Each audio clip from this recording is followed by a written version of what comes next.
Hello friends, मैं आपका दोस्त डॉक्टर सुनील कुमार और आप देख रहे हैं डॉक्टर कुमार एजुकेशन।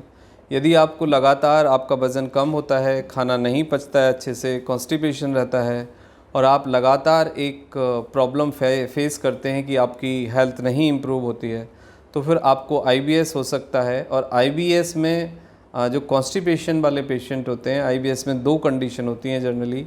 एक आईबीएस में लोगों को डायरिया, डिसेंट्री हो जाती है, मतलब उनको मोशन बहुत जल्दी जल्दी आता है, फ्रीक्वेंट मोशन होता है, मोर देन 2 टाइम्स मोशन रहेगा एक दिन के अंदर। और दूसरी कंडीशन होती है कॉन्स्टिपेशन वाले पेशेंट के आईबीएस में उनका अच्छे से पेट साफ़ नहीं होता है, भूख नहीं लगती है, खाना प्रॉपरली एब्जॉर्ब नहीं होता है और जिससे उन्हें हेल्थ संबंधित कुछ ना कुछ परेशानी लगी रहती है और वो बड़े सेंसिटिव, बहुत ही ज़्यादा एंजाइटी में या फिर बहुत ज़्यादा डिप्रेशन में, लगातार एक फ़ियर में, लगातार एक डर के साथ रहते हैं वो कि उन्हें कोई बड़ी बीमारी तो नहीं है या आने वाले फ्यूचर में कोई बड़ी बीमारी तो नहीं हो जाएगी, वेट क्यों कम हो रहा है, दर्द क्यों रहता है, कॉन्स्टिपेशन क्यों रहता है, गैस क्यों बनती है, इस तरह का सब कुछ हम देखते हैं। तो आईबीएस क्यों ठीक नहीं होता है और उसके साथ ये कॉम्प्लिकेशंस क्यों बनी रहती हैं, आज हम इस पे बात करेंगे।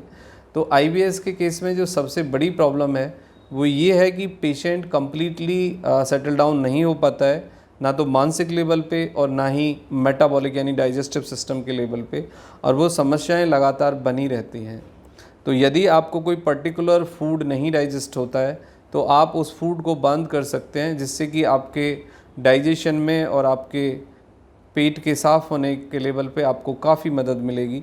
कुछ लोगों को मिल्क नहीं डाइजेस्ट होता है, या फिर आपको हो सकता है कि मटन और चिकन ना डाइजेस्ट होता हो, या फिर बीन्स हो सकते हैं, यानी कुछ दालें और कुछ बीन्स के लेवल पे भी प्रॉब्लम आ सकती है।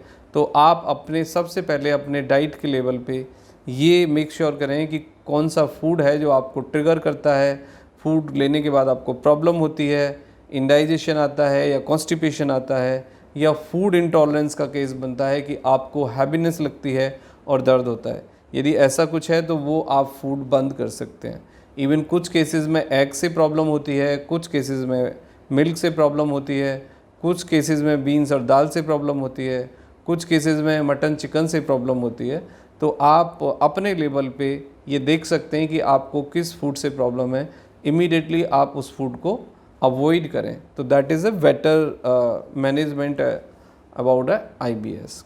दूसरे लेवल पे जो सबसे बड़ी समस्या देखी जाती है आईबीएस के पेशेंट के कारण कि इंसान कनेक्ट नहीं हो पाता है, यानी एक पुअर कनेक्शन रहता है आपके पेट के बीच में और दिमाग के बीच में। हम इसको यदि दूसरे शब्दों में समझें तो एक ब्रेन हमारा ब्रेन है और दूसरा ब्रेन हमारी गट है, यानी पेट भी हमारा ब्रेन ही है।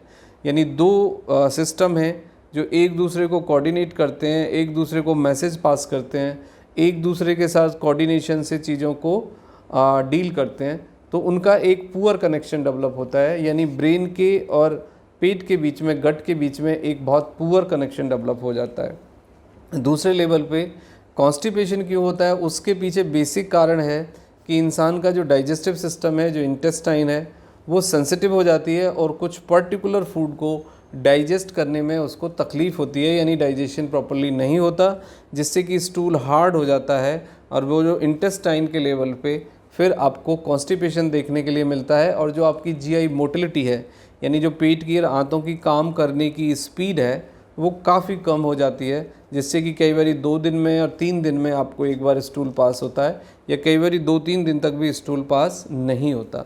इसके लिए आप नेचुरल लग्जेटिव्स और नेचुरल फाइबर्स अपने फूड में शामिल कर सकते हैं, प्रोबायोटिक फूड में शामिल कर सकते हैं, जैसे कि एप्पल आप शामिल करें, शिमला मिर्च शामिल करें, आप हरी अच्छी क्वालिटी की ग्रीन चटनी आप खा सकते हैं, जिसमें कि शिमला मिर्च हो, लहसुन हो, प्याज हो, प्रोबायोटिक के रूप में आपका दही हो।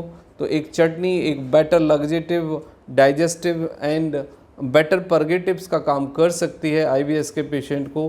बट मेक श्योर करें कि चटनी बहुत ज़्यादा एसिडिक ना हो, उसमें बहुत ज़्यादा मिर्च ना हो, और दूसरे उसमें सिरका या फिर एसिडिक नेचर वाले मतलब नेचुरल इंग्रेडिएंट भी उसमें शामिल ना करें आप। नेक्स्ट पॉइंट है कि आईबीएस वाले पेशेंट को क्या एंटीबायोटिक या फिर जो दूसरी थेरेपी है वो कुछ काम करती हैं? Answer is completely no. IBS patient को केवल प्रोबायोटिक्स काम करते हैं कुछ हद तक, और नेचुरल जितने भी लग्जेटिव्स हैं, नेचुरल जितने भी फाइबर्स हैं, जितने भी डाइजेस्टेबल फ्रूट्स हैं लाइक एप्पल, वो मदद करते हैं। तो IBS के पेशेंट को अपनी हेल्थ की क्वालिटी को इम्प्रूव करने के लिए आपको अपने फूड को समझना होगा। कुछ फूड आपको रिस्ट्रिक्ट करने होंगे और कुछ फूड आपको इंक्लूड करने होंगे। एक्सरसाइज वाला पार्ट इतना ही है कि आप मेडिटेशन करें, आप वॉकिंग करें। IBS पेशेंट को कभी भी हार्ड मस्कुलर एक्सरसाइज नहीं करनी चाहिए, उससे IBS के पेशेंट को नुकसान हो सकता है। अच्छी नींद लें, और स्ट्रेस जो है, आपके जो फियर है, जो फियर ऑफ डिसीज़ है, जो बहुत ज़्यादा स्ट्रेन आपने पैदा कर रखा है, जो लगातार आप एक सीरीज़ में सोचते रहते हैं, उस सोच से आपको बाहर आने की ज़रूरत है। यदि आप ऐसा करेंगे तो आप बिल्कुल ठीक भी हो जाएंगे। लेकिन IBS के पेशेंट में कई बारी कुछ मेडिसिन भी हम देते हैं जिनको कि हम एंटी डिप्रेसेंट कह सकते हैं, या फिर आपको थोड़ा सा जो आपको ट्रिगर है, जो आपको एंजाइटी है, उसको सेटल डाउन करने के लिए, आपको थोड़ी अच्छी बेटर स्लीप इंड्यूस करने के लिए, जिससे कि आपके ब्रेन का आपकी गट के साथ एक बेटर कनेक्शन इस्टेब्लिश हो। तो आपका जो ऑब्जेक्टिव होना चाहिए, आपका जो फोकस होना चाहिए, वो इस बात पर होना चाहिए कि आपके ब्रेन का पेट के साथ जो कनेक्शन है, गट के साथ जो कनेक्शन है, हमें उसको बेटर करना है, उसको हमें फियर से बाहर निकालना है, एंजाइटी से बाहर निकालना है। और जो हम लगातार एक फियर के साथ, एक डर के साथ, एक क्वेरीज के साथ हम जा रहे हैं, उसको हमें रोकना है। तो फिर आपको काफ़ी फ़ायदा होगा। नेचुरल कॉन्स्टिपेशन के लिए आप नेचुरल लग्जेटिव्स आप लें। आप थोड़ा गुड़ खा सकते हैं चीनी की जगह, आप थोड़ा फाइबर एप्पल ले सकते हैं, या फिर आपको कोई लगातार कब्ज़ बनी रहती है तो फिर कुछ मेडिसिन का भी कॉन्स्टिपेशन के लिए सहारा आप ले सकते हैं। बट कॉन्स्टिपेशन की मेडिसिन बेटर है कि आप डॉक्टर से कंसल्ट करके लें। लेकिन यदि लगातार आपको एक्यूट कॉन्स्टिपेशन बना रहता है तो फिर कुछ नेचुरल लग्जेटिव्स हैं वो आप ले सकते हैं, जिससे कि आपका कॉन्स्टिपेशन रिलीज़ होगा और आपको कि डाइजेशन भी प्रमोट होगा। Thank you very much and take care yourself.